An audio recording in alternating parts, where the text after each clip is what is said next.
ফামান তাবিয়া হুদায়া ফালা খাউফুন আলাইহিম ওয়া লাহুম ইয়াহজানুন। আল্লাহু আকবার। আল্লাহ পাক বলেন যারা আল্লাহর আইন মেনে চলবে, শাসন মেনে চলবে, এদের কোনো ভয় নাই, এদের চিন্তার কারণ নাই। কথা ঠিক কিনা? ভয় আছে নাকি? আল্লাহর আইন মেনে চলে এদের ভয় নাই, এদের চিন্তার কোনো কারণ নাই। আল্লাহ পাক বলেন আমি যদি কোনো কাউকে ক্ষমতা দিয়েই দেই, তাদের প্রধান কাজ হবে চারটি। প্রধান কাজ কয়টি হবে? চারটি। الذين إن مكناهم في الأرض أقاموا الصلاة آتوا الزكاة تأمرون بالمعروف وتنهون عن المنكر وعاقبة الأمور। আল্লাহু আকবার। সূরা হজ 22 নম্বর সূরা 41 নম্বর আয়াত। আল্লাহ পাক বললেন আমি যদি কাউ ক্ষমতা দিয়েই দেই, রাজনৈতিক দায়িত্ব দিয়েই দেই, প্রধান কাজ হবে চারটা। প্রথম, সালাত প্রতিষ্ঠিত করা। কি প্রতিষ্ঠিত করবে? সালাত প্রতিষ্ঠিত করতে হবে। নামাজের আইন আদে পাশ করা লাগবে, 1 নম্বর। 2 নম্বর, যাকাতের আইন। 3 নম্বর, সৎ কাজ আদেশ। 4 নম্বর, অসৎ কাজে নিষেধ। ওয়ালিল্লাহি আকিবাতুল উমুর। ওই সরকার হবে ইসলাম অন্তর্ভুক্ত। বলুন সুবহানাল্লাহ। জান্নাতি সরকার। বলো ঠিক সুবহানাল্লাহ। ভাই আমার বন্ধুরা, যতক্ষণ পর্যন্ত আইন পাস না হয় ততক্ষণ পর্যন্ত ওয়াজ দা কাম হবে না। শুধু আইন করে যেই ফজর নামাজ কাজা করবে 6 মাসের জেল, এ কথা বলার সঙ্গে সঙ্গে কথা ঠিক না? তাহলে মুসল্লি মসজিদ ভরে যাবে। কথা ঠিক না? লা ইলাহা ইল্লাল্লাহু মুহাম্মাদুর রাসূলুল্লাহ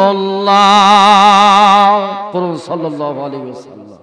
মসজিদ থেকে হুজুর বাড়াতেছেন, একটি উট চোখ দিয়ে পানি পড়তেছে, উটের চোখ দিয়ে ঝরঝরে পানি ছাড়তেছে।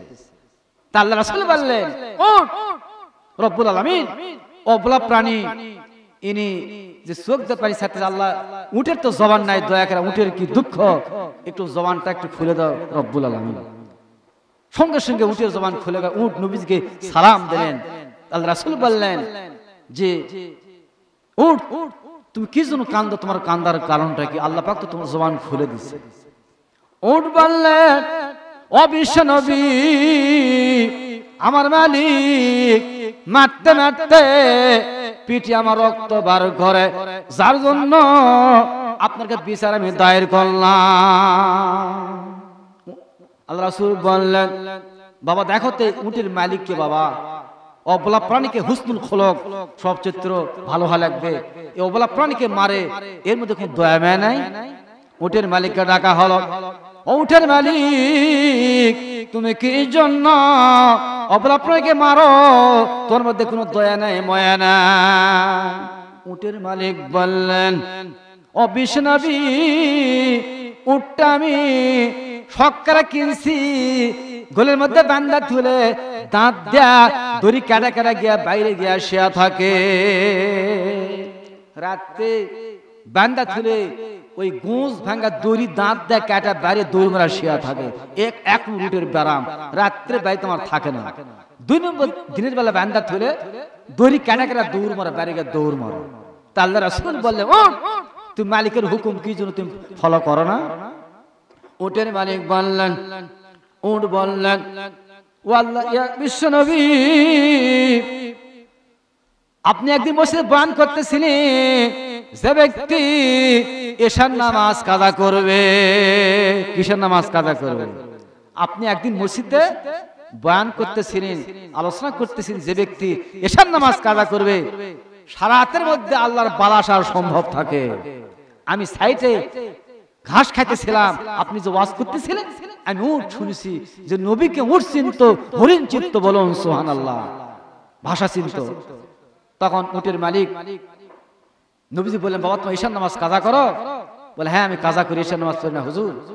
তো যার জন্য মালিকের বাড়িতে আমি রাত্রেও থাকি না, সারা দায়িত্ব থাকে ওই বালাটা আমার উপর আসে নাকি।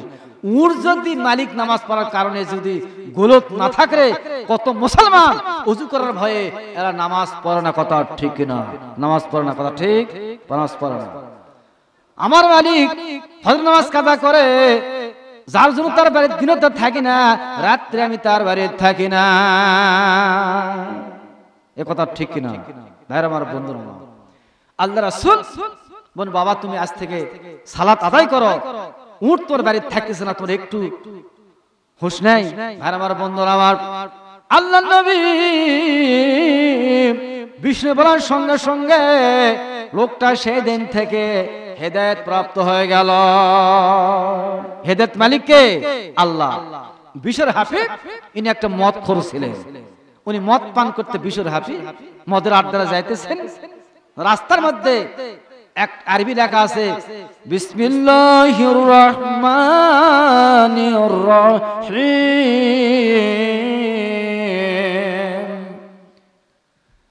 আরবি লেখা যখন আছে তখন পড়ার সঙ্গে সঙ্গে বিশর চিন্তা করলেন, বিশর হাফিজ চিন্তা করলেন যে আল্লাহর কালাম লেখা আছে, আরবি লেখা আছে, একে সম্মান করতে হবে।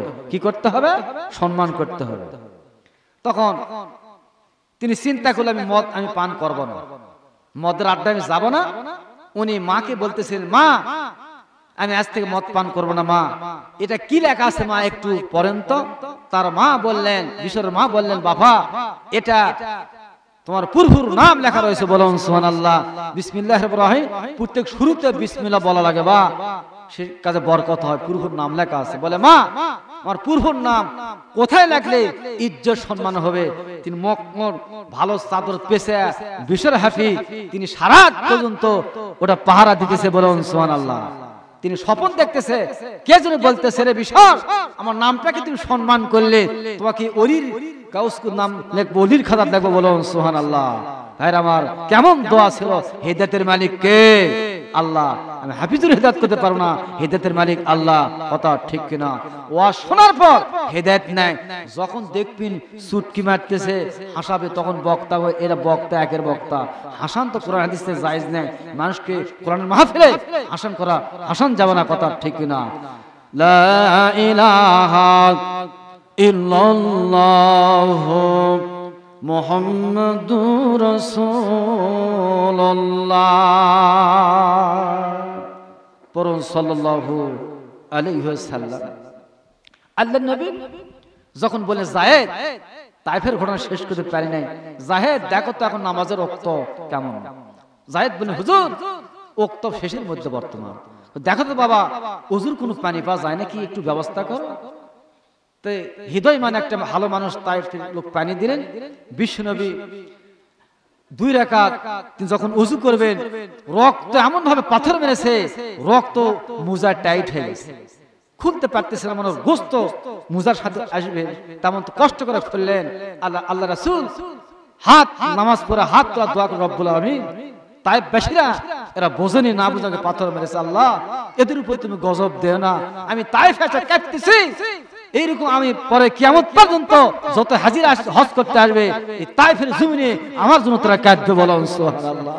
তারা আশা কাঁদবে, দিন কিন্তু এমনি এমনি আসে, দিন আছে জিহাদের দ্বারা, কথা ঠিক কিনা? ভাইরা আমার, ভয় আমরা করতেছি, ভয় মরার তো, মৃত্যু তো লাগবে, মরা তো লাগবে, মরার ভয় করে যে আল্লাহ পাক আমাকে সৃষ্টি করেছেন, আপনাকে সৃষ্টি করেছেন, তার কাছে ফিরে যেতে হবে, কথা ঠিক কিনা? ভয় যদি করতে হবে না, ভয় কোরআন হাদিসের কথা, আমি কোনো এখানে কোরআনের কথা গোপন রাখা যাবে না, কথা ঠিক কিনা? গোপন রাখা যাবে? উহুদের ময়দানে হুজুর দন্দন মারা শহীদ হয়ে গেছে, উহুদের ময়দানে শহীদ হয়ে গেছে। তখন দেখতেছেন যে উহুদের মধ্যে দ্বন্দ্ব শহীদ হয়ে গেছে, পিছন থেকে খবর হয়ে গেল, শুধু খবর হয়ে গেল নবীজি নাই, নবী উহুদের মধ্যে শহীদ হয়ে গেছে, ডিক্লার হয়ে গেল। হযরত আলী দৌড় দেয়, পাগলের মতো দৌড় মারে, রাসূল নাই। কে যেন কানে কানে বলতেছে, হুজুর শহীদ হয়ে জানি, হুজুর বর্তমানে এখনো জীবিত আছে, বলুন সুবহানাল্লাহ। গুহার পুরা হুজুর যে নিজ কাজে ঠোঁট ফাটা গেছে, 2টি দাঁত শহীদ হয়ে গেছে, বিশ্বনবীর দাঁত ভেঙে গেছে, আর গুহাতে হুজুর পড়ে আছে। বলার সঙ্গে সঙ্গে হযরত আলী নবীজির কাছে গেলেন, যার সঙ্গে সঙ্গে নবীজি বললেন, আলী রে, আমি তোমার কথা আমি চিন্তা করতেছি। হযরত আলী বললেন, ইয়া রাসূলুল্লাহ, আপনার তো ঠোঁট ফেটে গেছে। নবীজি বললেন, রে আলী রে, আমার দুটি দাঁত শহীদ হয়ে গেছে, ভেঙে গেছে। আর আমার হেলমেট আছে, লোহার এমন একটা ঢুকে গেছে, লোহা ঢুকে গেছে। আবু দোসনা একটা সাহাবী ছিলেন, উনি দূর দেখিয়া নবীর যখন কবর এরকম হয়, লোহা এমন ভেদ করে গেছে, হেলমেট ভেদ করে গেছে। আবু দোসনা উনি যে কামড় মারলেন, কামড়ার সঙ্গে সঙ্গে তার দুটি দাঁত, চিন্তা করলে আমি যদি এক কামড়ে আমি যদি এই যে লোহা তুলতে না পারি, নবী আমার কষ্ট পাবে, নবী আমার কষ্ট পাবে। যখন আবু দোসনা যখন এইরকম টান মেরেছে, দুটি দাঁত তার ভেঙে গেছে। মুক্তি বা ধরে আবু দোসনা তখন পিছন দিকে আসতেছে। নবী বললেন, তোমার কি হয়েছে, তোমার কি হয়েছে? বলার সঙ্গে সঙ্গে আবু দোসনা বললেন, হুজুর আমার তেমন কিছু হয় নাই, কেমন হয় না, চিন্তা আমি যদি বলি আমার দন্দর ভেঙে গেছে, আমার দাঁত ভেঙে গেছে। নবী অত্যন্ত কষ্ট। এরা হলো আশিকের রাসূল, এদের মুখে মারা, এরা হলো আশিকের রাসূল। ভাইরা আমার, হানজালা রাদিয়াল্লাহু আনহু ইনি ফরজ গোসল করেনি। হানজালা রাদিয়াল্লাহু আনহু নতুন বাসর ঘর করেছে। বাসর ঘরের সঙ্গে সঙ্গে কে যেন বলতেছে, উহুদের মাঝে নবীজি শহীদ হয়ে গেছে, উহুদের শহীদ হয়ে গেছে। বলার সঙ্গে সঙ্গে হানজালা রাদিয়াল্লাহু আনহু তিনি বললেন, নবী আমার শহীদ হয়ে গেছে। তার স্ত্রী গোসলের পানি তুলেছে, হাম্মাম খানায় গোসল করে পানি তুলেছে। স্বামী গো, আপনি এখন গোসল করেন। হানজালা রাদিয়াল্লাহু আনহু বলতেছেন, বিবি রে, আমি কার জন্য গোসল করব? উহুদের ময়দানে নবীজি আমার শহীদ হয়ে গেছে, আমি কার জন্য গোসল করব? যে নবী আমার নাই, আমি গোসলের প্রয়োজন নাই, তুমি দেরি করো না, তারাদের তরবারি দাও, তারাদের তরবারি দাও। হানজালা রাদিয়াল্লাহু আনহু স্ত্রী বলতেছে, স্বামী গো, নাফিক অবস্থা, আপনি এই জিহাদের ময়দানে যাবেন, দেরি করো না, তাড়াতাড়ি দাও, তাড়াতাড়ি তরবারি দাও। নবী যদি না থাকে, আমি হানজালা বেঁচে থাকলে আমার কোনো লাভ হবে না। আর স্ত্রী তুমি তরবারি দাও। লেঙ্গা তরবারি দিয়ে নিয়ে চলতেছেন, বলতেছে, বিবি রে, হাসর ময়দানে তোমার সঙ্গে আর দেখা হবে, আর দেখা না হতে পারে। এমন অবস্থা যখন জিহাদে যখন ঢুকে পড়লে, যুদ্ধ চলতেছে, যুদ্ধ চলতে চলতে হানজালা রাদিয়াল্লাহু আনহু সেখানে শাহাদাত বরণ করলেন জিহাদে।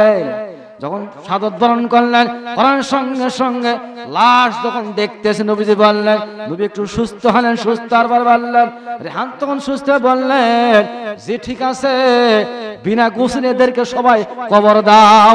উহুদের মাঝে যারা শাহাদাত বরণ করেছে, বিনা গোসলে এদেরকে কবর দেওয়া হবে। বলার সঙ্গে সঙ্গে হানজালা রাদিয়াল্লাহু আনহুর স্ত্রী চিন্তা করলো, আমার স্বামী তো নাকি অবস্থা আছে জিহাদের ময়দানে, দৌড়তে বলতেছে, দৌড়াতে আসতেছে, পর্দা অবস্থা আসতেছে। নবীজিকে সালাম দেন। নবীজি বললেন, বাবা তুমি কে? বলে, হুজুর গো, আপনার সাহাবী হযরত হানজালা, আমি স্ত্রী।